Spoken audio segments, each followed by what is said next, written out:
What's up, guys? Rick here with your DFS preview for this week's Wyndham Championship, the final event of the PGA Tour regular season. So be prepared to hear every shot counts. That's right. A 3-footer in April is worth the same amount as a 300-footer in August.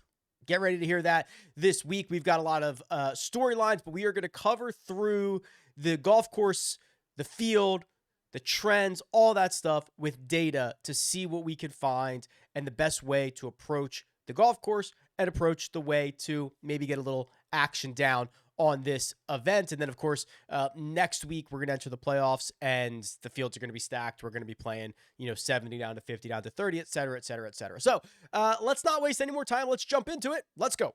Sedgefield Country Club. Yes, a lot of data on Sedgefield. Play this all the time.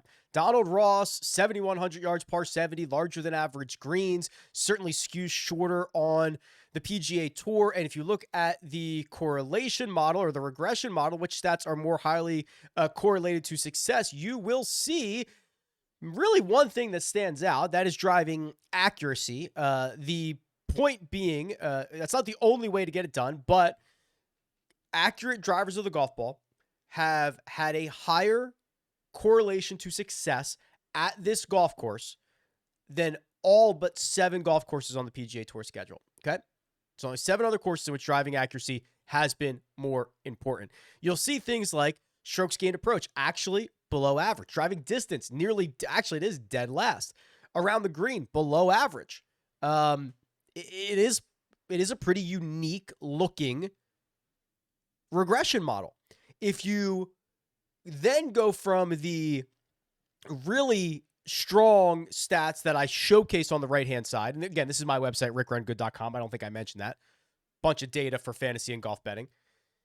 And then you go to the left-hand side, which is just basically every other stat. And some of these stats are a little bit noisier, but what you'll notice is when there is a trend. And last week, I was very candid in saying, hey, TPC Twin Cities is an agent of chaos, right? And there's only 4 years of data around here. And I didn't think the regression model really passed the sniff test for me last week. And half of the guys priced over $7,500 missed the cut. I mean, it is an agent of chaos. That's exactly what it is. This does pass the sniff test. This passes the eye test because not only do you get a really high score on driving accuracy on the right-hand side, but distance from edge of fairway, how far you miss when you miss, is the highest correlated stat of the other stats. There's only one other course on the PGA Tour schedule in which distance from edge of fairway is more closely tied to success. Right rough tendency is number 2. Okay, right rough tendency is kind of a flawed, noisy stat in its own right. But what are we putting together here? We're putting together the idea that playing from the fairway, giving yourself a chance to hit the green or attack a pin is going to be very critical. The 4th most important stat is consecutive fairways hit, a flawed stat in its own right. But when you have 3 of the top 4 stats being driving accuracy stats, that jumps out to me. Driving accuracy, again, shows up over here as well. So you're looking at a lot of birdie and scoring stats on the left, as well as driving accuracy stats. This, to me, passes the sniff test. When you look at the aerial footage of this golf course and just kind of, mapping it out, it's not particularly long, right? 300 yards down the fairway is going to allow you to push a lot of these, par 4s, but your effective landing area is much smaller because the trees do encroach, will impact second shots. This one's actually a little bit wider. This one's probably 45 yards wide, which is, it's not super tight, but there's overhanging trees. And if I zoom out here, you'll see there's just a lot of tight tree-lined holes in which you can kind of box yourself out, right? So here's 300 yards, and this is effectively playing 34 yards wide, and I would argue it's probably even more narrow than that. You've got to have a little bit of a shot shape to you. You got to kind of get it into the correct side of the fairway. That's 30 yards wide. I mean, it's pretty tight. So as I kind of zoom out and look over this golf course, you'll kind of see a similar trend throughout, which makes a lot of sense. Real quick on this. Ever since I started showing this aerial footage and me, mapping out golf courses, I've gotten a lot of positive feedback on this, similar to what I did at Royal Liverpool. And I do this for most events and everything like that. If this is interesting to you, maybe I could spend some more time each week or somehow showing the golf course, whether it's hole by hole. I kind of assumed people didn't want to see hole by hole, but the feedback that I got was actually quite different than that. So just give me an idea if this is interesting or valuable to you. If it's not, that's fine, but I'd rather know one way or another. Back to the key stats here on RickRunGood.com. Look at the names that get the best adjusted course fit over the last 36 rounds. Brendan Todd, what does he do? Well, he's very accurate off the tee, and he can get hot with birdies, get hot with the putter. Siwoo Kim is second. Now, this is where I have to point out the course key stats model does not care about your tournament history individually. It is looking at every single golfer in the field, comparing it to every other golf course. Even if you have never played here, you are able to get an adjusted fit number. When you have someone who jumps up on top of the adjusted fit, like Siwoo Kim, who has good success around this golf course, good course history, you have to take that into consideration. Now, of course, Siwoo, there is a bit of a self-fulfilling prophecy here. Siwoo's success perpetuates the model, and the model shows who's good at those things in which Siwoo pops up. But Siwoo is one golfer of 156, right? So he does not individually impact it in a substantial way. The other thing to consider, though, is that this golf course does have some pretty sticky course history. Guys that play well here tend to play well year after year after year. Sung Jae Im, who we'll get to in a second in terms of the pricing, has 4 top 25 finishes. 3 of them are top 10s. Webb Simpson, oh, by the way, here's your other, bingo spot. Named his daughter Wyndham. You're going to hear that 500 times this week. 52 rounds around this place. Phenomenal record. He did withdraw from this event last year, but he had piled up 5 consecutive top 7s. We can argue whether Webb Simpson is still that golfer. Russell Henley. And look at these golfers that are having success here, right? Guys that find a lot of fairways, guys that can get dialed on the second shot. There's a real trend here. Billy Horschel as well, and he's probably just coming off the best week of his last year, but we'll talk about him. So keep in mind, pretty sticky course history around this place. I don't think that accuracy is the only way to get it done, but history shows, the stats show that it's going to be really, really beneficial if you can keep it in play. We might want to look at good drive percentage for this week. Good drive percentage is a stat that says, did you hit the fairway or did you hit the green or fringe in regulation? Essentially, did you give yourself a shot at the green? Being in the rough is not a big deal. Being in the trees is horrible, right? That's horrible. So distance of from edge of fairway, things like that. Keeping the ball in play, very, very critical. Lots of greens hit in regulation around this place. So if you're tapping into that short game around the green, that might not be great time for you because all of your peers are hitting so many of their greens. Okay, let's look at the cheat sheet and break down this field. Cheat sheet at RickRunGood.com. 4 golfers over $10,000. Sung Jae, Hideki, Russell Henley, Sam Burns. I find this to be pretty fascinating in terms of these names and how they fit on this golf course or what the public is going to do. Sung Jae has the elite course history.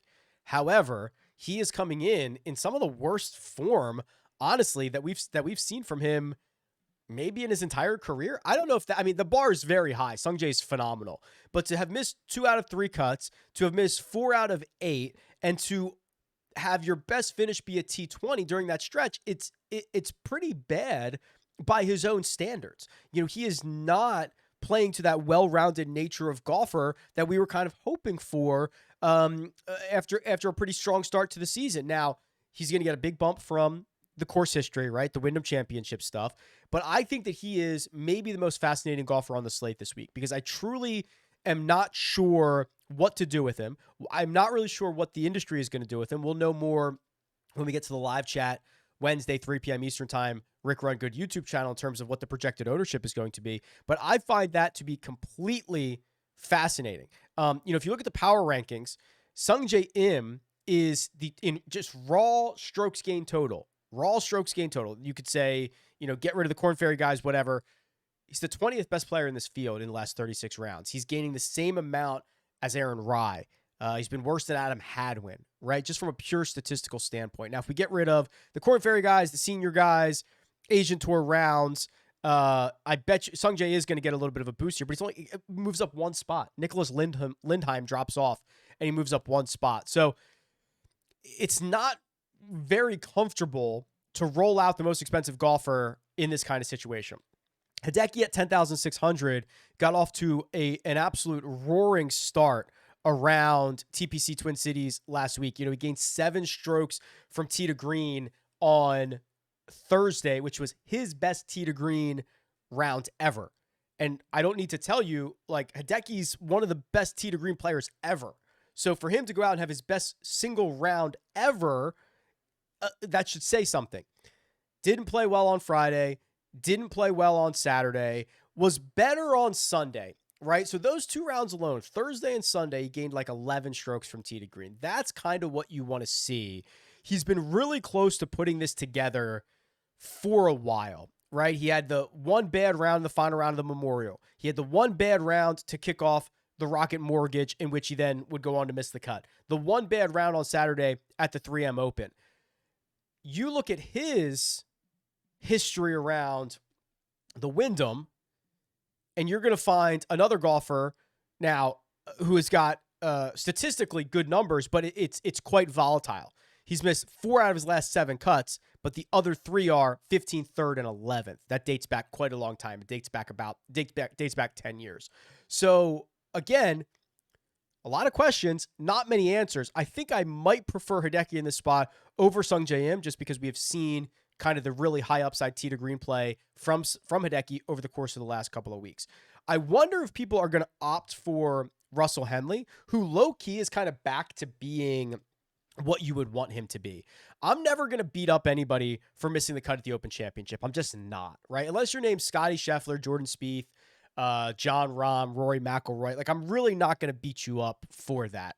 The game that Russell Henley plays is an American style, TPC style, ball in the air, accurate off the tee, elite on the second shot, hope to get hot with the putter style of golf. That missing the cut at Royal Liverpool means absolutely nothing to me. Before that, he had piled up 5 consecutive top 35 finishes in which he is back to being one of the top approach players. How back is he? Last 36 rounds. Again, this includes, I'll do just the PGA Tour because just the pure shot link stuff. We could do Euro though. I do have the Euro strokes gained. So strokes gained approach, last 36 rounds, everybody in this field. Russell Henley is the 4th best approach player in this field. Hideki, JJ Spawn, Lucas Glover, Russell Henley is the order. His history around the Wyndham Championship is, again, elite. 3 consecutive top, 9 finishes. I think there's going to be a lot of people who go here, right? He's $600 cheaper than Sungjae. He's $400 cheaper than Hideki. He is, you get the same course history stuff as Hideki, but better recent form. And there's just more question marks about those other guys. So interested to see if Russell Henley is one of the more popular golfers on the slate. Sam Burns is next. I'm usually more positive on Sam Burns than most. His style of golf is really good for the modern game. And the modern game can spit you up and chew you out, and you're going to have missed cuts like you did at the Open Championship. Again, I do not care about that. Played well at the Scottish Open, played well at the Memorial, played well at the Charles Schwab. He's got that combination of approach play and putting, which is really exciting. The only one thing that I would be worried about, and he's strong enough and long enough to maybe be able to club down around this place, is he is fairly inaccurate off the tee, right? 127th in driving accuracy, 143rd in distance from edge of fairway. So what does that look like? And let's just kind of go back here and can I click this and be taken back? Yeah, Google Earth. It's just the absolute best thing ever, right? So let's look at what a a 30-foot distance from edge of fairway means around Sedgefield. And let's find a good, I probably want like a longer hole because I imagine he does have the opportunity to club down a little bit. So maybe, I think there's a 5 down here. Okay, so here's 300 yards, right? So here's 300 yards. This fairway width is 30 yards wide. So if you go another 10 here from here, right? 30 feet, another 10 yards. I mean, you are like in the trees, right? And same goes in the other direction, right? 10 more yards from the left side of this fairway is the cart path, the trees, the big time trouble. 30 feet doesn't sound like a lot. And in reality, it's not. If I missed fairways by 30 feet, I'd be thrilled. But that 10 yards around here is a little bit concerning. Here's another example, right? Let's just try to, is this the new back tee box? This might be the new back tee box. 300 yards. He's going to get a little bit of relief, kind of on the, and he might not even hit driver here, but on the right side. But again, 10 yards from the edge of fairway is dead in this direction. 10 yards from edge of fairway, and then you get a little bit, but it's not going to be great. So I think that's kind of the concern around Sam Burns. We'll see what the industry does here. Speaking of questions and not a lot of answers, how about the 9K range, right? Adam Scott, Shane Lowry, Ludwig Aberg, JT Poston, and the original JT, Justin Thomas, 9,100 Siwoo Kim. Let's start at the bottom. Because Siwoo, anytime you get him on, like, hey, this time of year, Donald Ross, go to Sedgefield. Remember, he had that one round a couple of years ago where I think he made one ace. He had another one to like 2 inches. He has picked apart this golf course at times. And he is going to be popular. He's got, I mean, look at this. He got the win in 2016. 5th in 19, 3rd in 2020, runner-up in 2021. He withdrew after losing 6 strokes putting last year. What do we think about his form? Well, he's missed his last 2 cuts. One was the Open. Again, I don't care about that. And the Travelers, in which he lost 7 strokes putting. Siwoo is not a good putter. But is he going to lose 7 strokes putting again? Unlikely. In fact, since he's gone to that longer broomstick style putter, he's actually more often than not been a pretty decent putter. You look at, and I know they're not all the same, but look at the TPC success, right? I mean, he kind of destroys TPC golf courses, which are different, but they have a lot of similar qualities in the way that the style of golf that is being asked of them. I'll be very interested to see what the industry does with Siwoo. I'm probably bullish, very accurate off the tee. When he does miss, it's by a small amount, 12th in distance from edge of fairway. He can get dialed in from these, 100 to 150, 175. Like these good short iron ranges for Siwoo. I think it's just going to be a matter of how well he putts around this place. So pretty excited about that.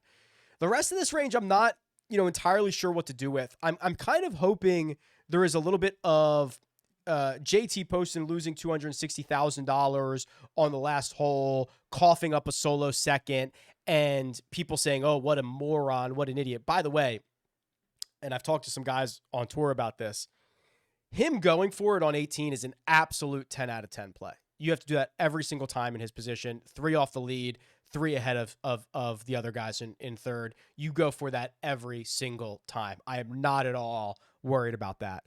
The problem that I have with what Poston then did is he made a 4 from 98 yards after he laid it up. That's the big mistake. Don't let anybody tell you that going for it was the bad move. Absolutely the correct move 100 out of 100 times.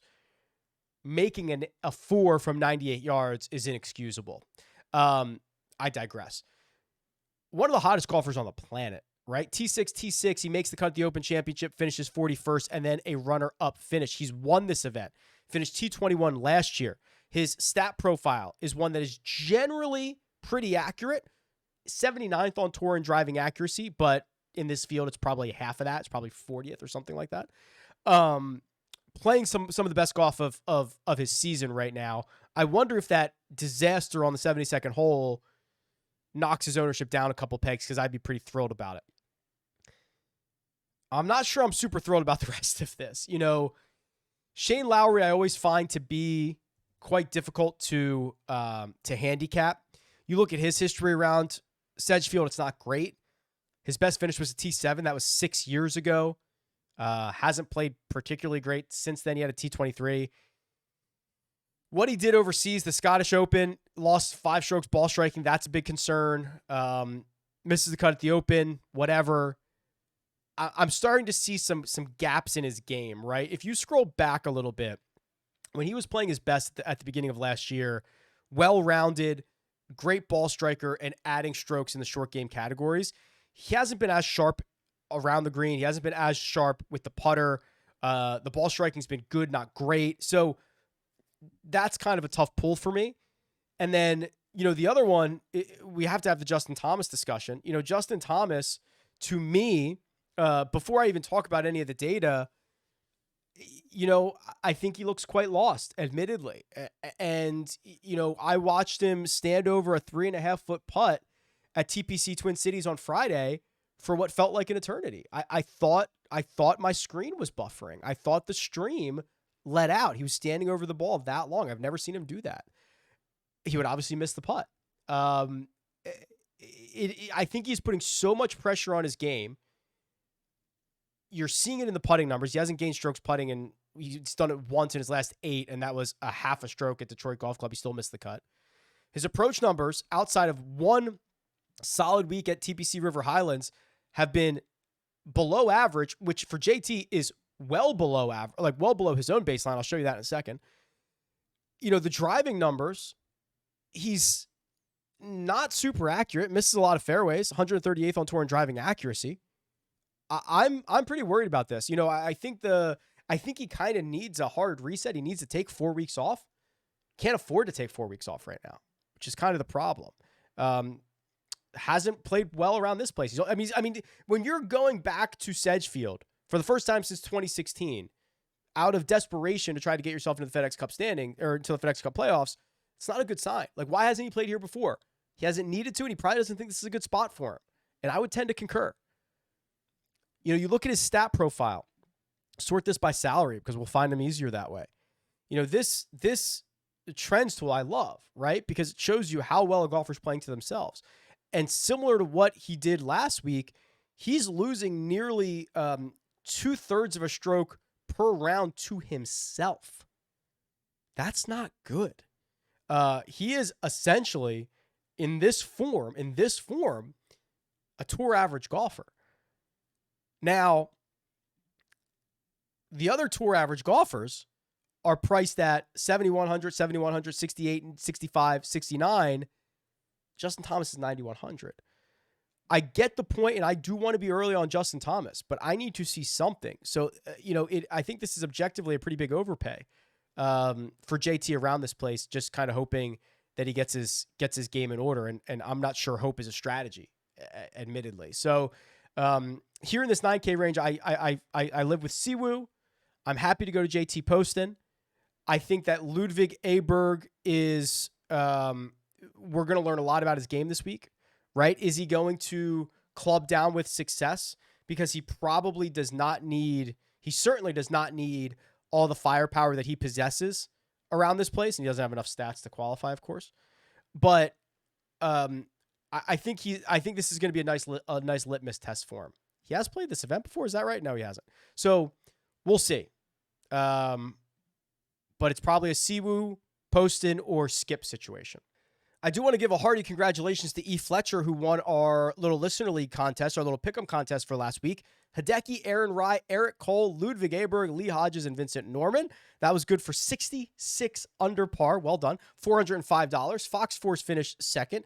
Congratulations there. Actually, Fox Force had second and sixth. Well done. The listener league contest for the Wyndham is in the description. I've kind of just been tinkering around with buy-in, number of entries, the payouts. This is actually a more top-heavy payout this week, which I thought was fun. 5 spots out of 100. Listen, hey, a little bit more of a lottery ticket. Let's see what happens. We'll kind of get this figured out. So it's on Splash Sports. There's a link in the description. Sign up, get involved. I think they just added Arizona. I don't know. They're adding states all the time. So check that out. The $8,000 range Starts with Steven Yeager, had himself a pretty, flying under the radar, good 3M open. Cam Davis, same thing. This is the range where guys played well last week, right? Of the guys who played, basically all of them finished top 30 or better. A couple of top 10 finishes in there outside of Adam Hadwin. It was pretty chaotic. Denny McCarthy's here, Aaron Rye, Keith Mitchell, Benny On, Bo Hostler, Chris Kirk, Alex Smalley, Adam Hadwin. That's the 8K range. Let's do a little bit of a deep dive into Steven Yeager because, his, admittedly, his outright number was a little bit scary last week. And I was like, that's a lot of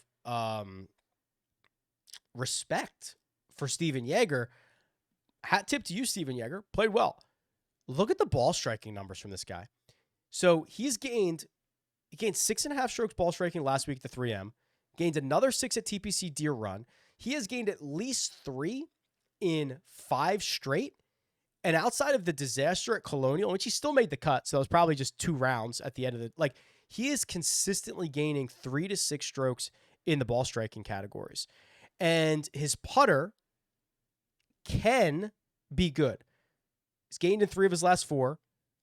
He's capable of losing a lot, certainly, but this is a positive trend.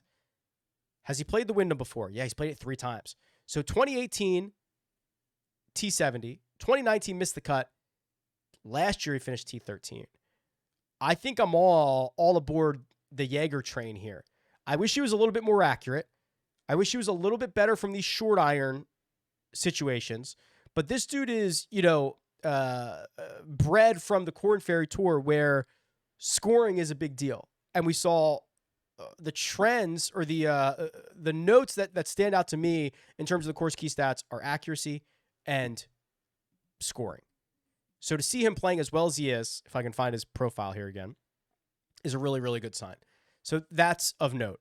Denny McCarthy will likely be the most popular here, right? He's got decent course history. Of the other guys in the 8K range, I think it's pretty fair to say, well, before I say that, let me confirm. Yeah, he's having by far the best year out of any one of these guys, right? He's got the runner-up finish to Victor at the Memorial. He's got a 15th and a 9th in 2021 and 2020 around here. Last year, he actually missed the cut. That's the first time he's missed the cut. Misses the cut at the Open. We not that we knew that was going to happen, but didn't we say, we sat here and we're like, if Denny plays well at the Open, he's broken the mold, right? That would be unexpected. He did not play well. He played very, very poorly. But we're going back to a spot in which is much better for him. And look at the last 4 leading into the Open. Runner-up, T20, T7, T6. One of those was a major championship, the U.S. Open. So Denny's going to be really popular. I think an interesting pivot is probably Aaron Rye. Right? Aaron Rye, his deficiency on tour is that he doesn't hit it very far. His superpower is that he is accurate, and then he turns into one of the better second shot players. So let's kind of look into this a little bit further. If Denny McCarthy is going to be pretty popular, what can we get out of Aaron Rye? T20 last week at the 3M Open, missed the cut at the Scottish. Again, don't really care about that. T9 at Detroit Golf Club, T24 at TPC River Highlands, and a 3rd place finish at the RBC Canadian Open. You look at his stats. Look at that. 5th in driving accuracy, 11th in distance from edge of fairway. How many birdies does he make? An okay amount. He's 69th in birdie average. He's 67th in birdie or better percentage. In this field, it's probably half that. It's probably 30th. So kind of closer to what his pricing might be. But I think this is a pretty darn good stat profile and one that could be an interesting pivot when Denny McCarthy inevitably runs away with the ownership in this range. If you're willing to forgive for some of the overseas stuff, then you, especially in terms of Denny McCarthy, then you have to forgive for Alex Smalley as well. So he misses the cut at the Renaissance Club. And before that, ball striking, right? T2 at John Deere, where he gained 8 strokes on approach. T47 at Detroit Golf Club, where he gained almost the same on approach. So that's a pretty bad short game week. TPC River Highlands, T9. I mean, this is a ball striking clinic that he's been putting on. You look at his history here, T29 and T13. So we are, again, if you're willing to forgive for some link style overseas troubles, which I am, you have to forgive for Alex Smalley to his $8,100. That is pretty darn good. As we get into the 7K range, I want to do one thing real quick. This is where I really love to go to the trends tool and see if I can find some of these, guys who are further down the list. Okay, so again, last 36 rounds to their own baseline. Then you have strokes gain trend, in which kind of levels everybody. Vincent Norman playing to a 1.2 strokes gain per round average. Awesome. Eric Cole, 1.11. Lucas Glover, oh, sorry, wrong line. Mark Hubbard, despite the missed cut last week, which was devastating for me, 1.05. Adam Schenk, 1.01. So those are the 4 golfers. Is that true? 4 golfers in the 7K range who are over one stroke per round. We also have to talk about Nicholas Lindheim here in just one second. But let's dive into a couple of these guys a little bit further here. Eric Cole, to me, I think this is a maybe good, not great spot for him. The off the tee stuff is pretty concerning. He's now lost strokes off the tee in 5 straight. He is not accurate, and he's also not long. That's a problem. It's a problem for a lot of spots on the PGA Tour. The thing that I love about him, he just fills it up, man. This guy fills it up. He's 26th on tour in birdie or better, which is probably like top 15 in this field. And despite the deficiencies of losing strokes off the tee, he's made 7 straight cuts. He's got some decent finishes in here. He's a very good putter.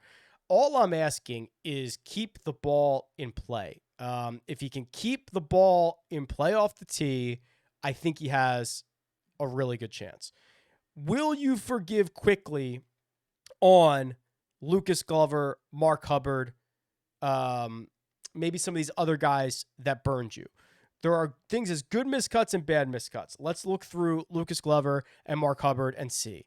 So Glover misses the cut on the number, gains a half a stroke to the field, was a positive player, ball striking, lost in the this is no concern whatsoever. If you are concerned about a miscut for Lucas Glover, I think you are reading it wrong. I think you should actually just be more concerned about like his struggles around Sedgefield. Although I will say, most of his struggles at Sedgefield have been putter related.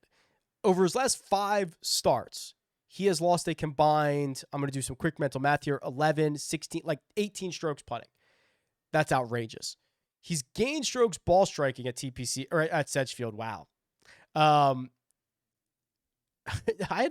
was almost called a TPC Sedgefield, right? And I was making comments about this being like a TPC earlier. My brain, sorry, similarities, but this is obviously not a TPC. He's played this event a ton, like 12 times. He has lost strokes ball striking once. So can he be that lab golf broomstick putter, gain 2 strokes with the flat stick and figure it out? I think so. So I think this is a pretty easy way to forgive Lucas Glover, and his deficiencies at this golf course before might not be issues any longer. Mark Hubbard, on the other hand, are we concerned about this? Can you hear Oliver barking? Maybe. This is a little different. He loses strokes off the tee because he's very short, but he's generally much more accurate than he is long. The putter was still very good last week. We did not get the high-end approach week that we were hoping to get. He's been one of the better approach players. I think I probably still have this loaded up here. Yeah, I mean, he's the 5th best approach player in the field over the last 36 rounds.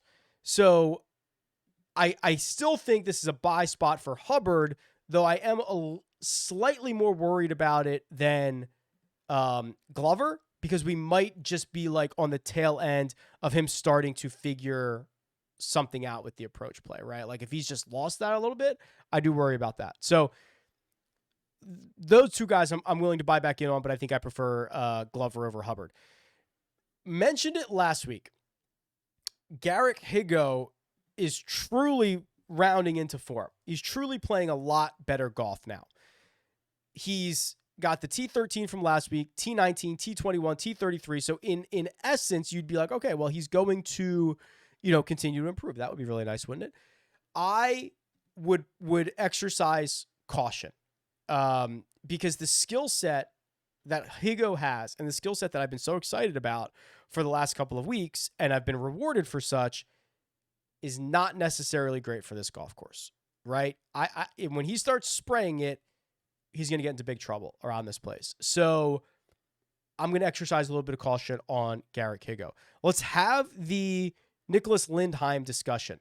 The reason that he is popping up when you do like raw strokes gained on RickRunGood.com is because I have all of the Corn Ferry Tour data.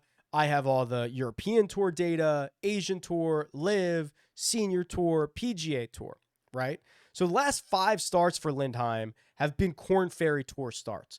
As far as Corn Ferry Tour starts go, it's about as good as you can get, right? Now, this dates back, because I think he was injured a bit. This dates back to March. T8, T8, T27, that's his first start back recently. Third, about a month ago. And then 2 weeks ago, he won the Ascendant at TPC Colorado. That's about as good as a run as you can get. Again, I think he's come back from an injury. That's what kind of kept him out of play. He's played here 3 times. He's missed the cut in each one, but that dates back to 17, 18, and 19. I wouldn't be too concerned about that. He's going to model really well. I wish he was a little bit cheaper than this at $7,100, but the Corn Ferry Tour is what? I mean, is the Corn Ferry Tour the second most competitive tour on the planet? I guess you could argue Live is. But I think this is a pretty darn good spot for him. Playing great golf coming in here. Don't mind this whatsoever. Finally, before we get to the real value here, Doug Gim, right? I mean, we've been tracking Doug Gim for a while. It's pretty impressive. We knew there was likely a hiccup coming when he went to the Scottish Open. He missed the cut, no problem. Comes right back, finishes T27, and gets right back into form. 6.3 strokes ball striking, positive putter. I don't care if it's 0.11. If you're a positive putter and you're Doug Gim, that's now 5 in a row. Really, really good sign. His Wyndham Championship stuff, I think, is stinky. Yeah, 3 missed cuts in a row. Finished T20 here in 2018. I think he's a different player. I do. What has he been doing? Go back to the cheat sheet here. Last 36 rounds. Piling up fairways. Piling up greens in regulation. Putting better than he's probably ever putted. It's a really good combination. Really good. Okay, $6,000 range, and I think the model is probably going to help us find some of these guys here. But where can we go? Dylan Wu, who has been great for the vast majority of this season, does offer one bit of a red flag, which is the 11.5 strokes he gained putting last week at the 3M Open. Now, to put that into perspective, so let me go to the Holy Grail here. Just do everybody on tour for this season. We'll do just the PGA Tour and load this bad boy up. And then sort by the best putting weeks of the year, of the season. Dylan Wu just had the best putting week of the season, 11.51. I have Brian Harman at 11.35 from the Open Championship. Someone sent me a message and said, hey, he actually had 11.58. So it's kind of weird for the Open Championship because, it's not like it's not officially a PGA. So I had to calculate all of it myself. So to be that close is fine. But either way, Dylan Wu had like basically the best putting week of the entire season last week. He averaged 6 feet of made putts per hole for 72 holes last week. It's an egregious amount. So as good as he has been, that is not going to happen again. Okay. So just to point that out. Doc Redman is a name we have not talked about in a very long time. And admittedly, and for, friend of the pod, Doc, and I'm sure he'll be the first to tell you this, it hasn't been warranted. He has got more missed cuts than anything else this year. The guy who, was previously a very solid ball striker and would tell us, hey, he likes kind of short, narrow golf courses, hasn't been that guy. T9 at the Barbasol, in which he gained 3 strokes ball striking. T30 last week, in which he gained 2.5.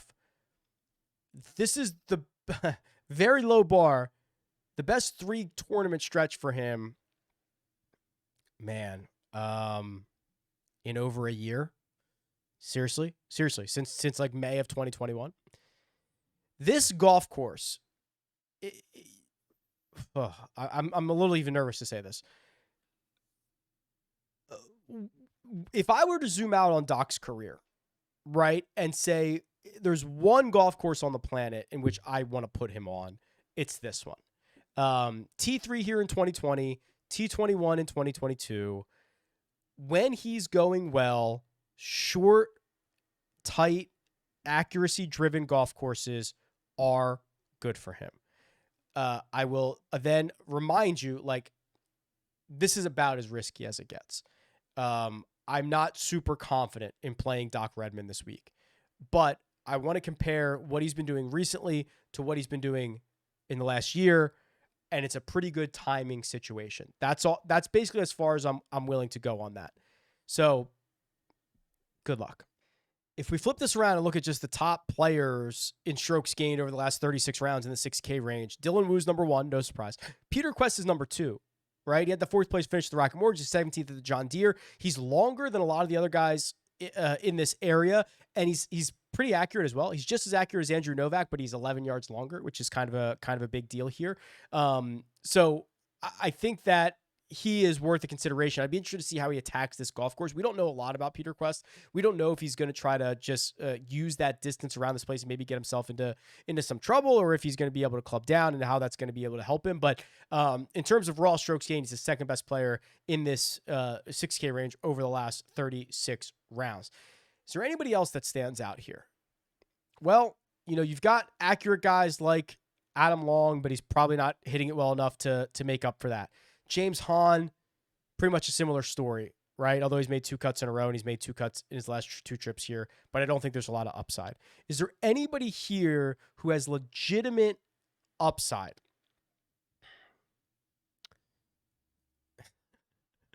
I'm kind of just asking, right? I do think that a $6,900 Sam Bennett, coming off the missed cut to 3, let's dive into this a little bit further. These young guys are going to be risky. They're going to have ups and downs. He's missed 2 cuts in a row. He missed the Barracuda cut. That's not great. Missed the cut at TPC Twin Cities. That's not great. Short game is really, really bad. Hits it well off the tee. Haven't seen that great second shot in a while. That's a little bit hairy. What I would do, I'll tell you what. I will do this. We're going to run a model. But before I run a model, I'm actually just going to go to, I can do this a couple ways. I'm going to go to strokes gain, power ranking, strokes gain distribution. You want upside, right? I want upside. I'm just going to go by, let's do last 100 rounds just because this is kind of probably need more of a sample here.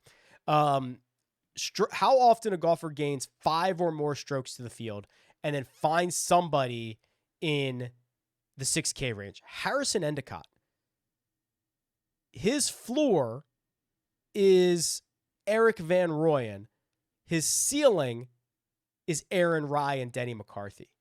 Now, this is round by round. Let's look at Harrison Endicott. Endicott. I believe he's from Australia or New Zealand, maybe. Yikes. Yeah, well, he's having trouble putting 4 rounds together. That's kind of the problem here. Misses a lot of cuts, can't put 4 rounds together. Maybe he's a better first-round leader or showdown play. Let's keep going. Will Gordon. Has Will Gordon started to turn his season around? I worry a bit about his driving. Yeah, very powerful. Actually, not as inaccurate as some of the... Oh, my God, look at these numbers. His short game is... Oh, my God. Oh, my God. No. The horror. The horror. The horror. That is about as bad as it gets. Yikes. Okay. Let's keep trying. There's a reason these guys are in the $6,000 range. Okay. Ryan Gerard, who played well, had a little bit of a slump, and was starting to come out of it. What did he do last week at the 3M Open? He made the cut, gained strokes off the tee. Let's go round by round for him. Yeah, we're at that point in the show in which we're going to go round by round on Ryan Gerard. It's what you're here for, right? You want the deep stuff. You want the deep cuts. Okay, he gained strokes to the field in 3 of the 4 rounds last week and then lost all of his gains and then some on Sunday. Look at these 2 rounds at the Barracuda. Round 1, round 2, he gains over 6 strokes in each one of those. John Deere, he's got 2 pretty decent rounds. I mean, he is capable of getting it going. Okay, Ryan Gerard. That might not be so bad. Where is he? Here he is. $6,600. He's not long. Pretty accurate. Accurate enough. Okay, that's not bad. Let's see what the custom model can find us. Custom model, RickRunGood.com.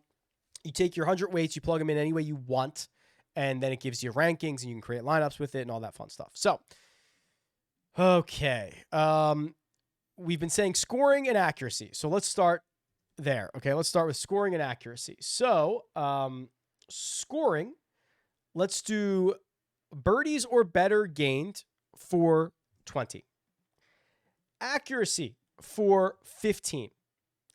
Approach play in the last 36 for 12. Around the green in the last 50 for 5.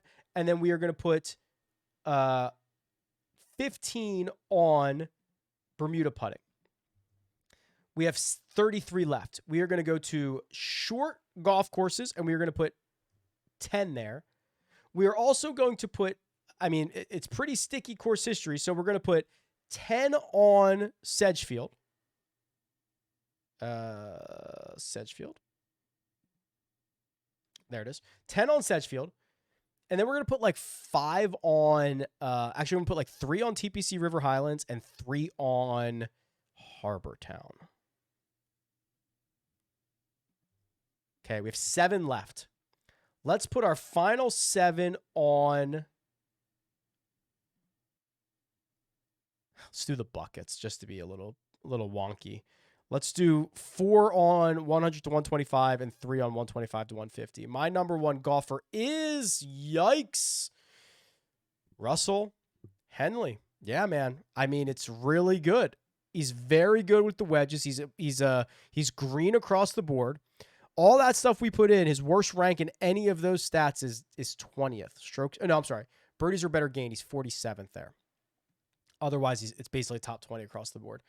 Denny's number 2. How is it is okay. It is a little weird that Denny's $8,700, right? Why is that? He's having probably the best season out of any one of these guys. Is that wrong?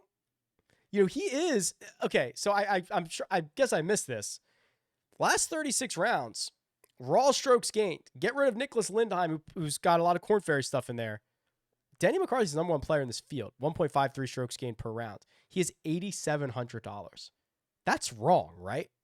Am I missing something there? So he's my second ranked golfer. Brendan Todd, no surprise. He showed up on the course fit.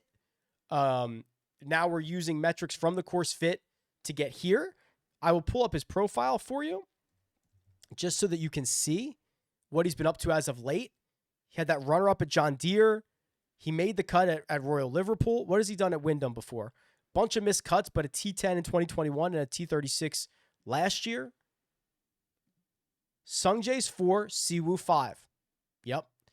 Hideki, Adam Hadwin, Sam Burns, Alex Smalley, Mark Hubbard. 9 and 10. JT, Justin Thomas, 15th. Carson Young actually models very well here. $6,600. He's 14th for me. Eric Cole, 77, 12th. Ben Griffin, 7,200, 11th. That is quite interesting. Is it not? That's pretty cool. Adam Scott does not grade well on this model. $9,700. He's 38th. Okay. Wow. Okay. So that's one model. So that's the Monday Wyndham model, which I'll save and tinker with later. But that was pretty cool. That was pretty fun. How popular is starting your lineup Russell Henley, Denny McCarthy going to be? Right? Like incredibly popular, isn't it? Okay. That'll do it. Go sign up for RickRunGood.com. I think you'll love it. I love it. If you don't, I'll make it right. So I don't, you'll love it or you'll get your money back, basically. Go sign up for the splash contest. Try to win a little bit more top heavy this week. Let's see. And again, if you like the idea of doing some more hole by hole data driven stuff with the satellite imagery and marking it up and mapping it out, let me know. I'm not sure that's for everybody. I do think people that are on this channel already skew towards liking that, right? Like if you're here, you're probably pretty nerdy and interested in that. But I do think I don't know, maybe it'll turn people off. Maybe it'll be a segment. I don't know. Let me know. Best of luck this week. I'll talk to you guys soon.